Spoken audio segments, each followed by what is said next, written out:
ഇതിനിടയിൽ ഏതെങ്കിലും പോലീസ് ഉദ്യോഗസ്ഥന്മാരും ഞാൻ ഇവിടെ വളരെ കൃത്യതയോട് പറയാം, മര്യാദക്കല്ലെങ്കിൽ 6 മാസം കഴിഞ്ഞ് തിരിച്ചു എല്ലാവരുടെയും നെഞ്ചത്ത് പതിച്ച മുഴുവൻ പേരും ഞങ്ങൾ നോട്ട് ചെയ്ത് വെക്കും. ഞങ്ങളുടെ കുട്ടികൾ ആരെങ്കിലും കൈകൊണ്ട് തൊട്ടുന്നെങ്കിൽ അതിന് പകരം വേണ്ടിയിട്ടല്ലാണ്ട് ഇവിടുന്ന് പോകുന്നത്.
നമ്മുടെ പരിപാടി ആരംഭിക്കുകയാണ്.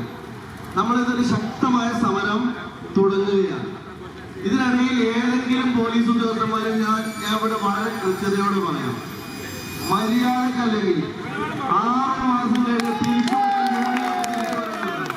എല്ലാവരുടെയും നെഞ്ചത്ത് പതിച്ച മുഴുവൻ പേരും ഞങ്ങൾ നോട്ട് ചെയ്ത് വെക്കും. ഞങ്ങളുടെ കുട്ടികൾ ആരെങ്കിലും കൈകൊണ്ട് തൊട്ടുന്നെങ്കിൽ അതിന് പകരം വേണ്ടിയിട്ടല്ലാണ്ട് ഇവിടുന്ന് പോകുന്നത്. ഇവിടെ എല്ലാവരും ശാന്തരായി നിൽക്കുക. നമ്മൾ ആദ്യ സമരമാണ് ഇത്. കൈകാര്യം ചെയ്ത കാര്യം ഞാൻ ഏറ്റു. അവിടെ മര്യാദയ്ക്ക് വേണ്ടി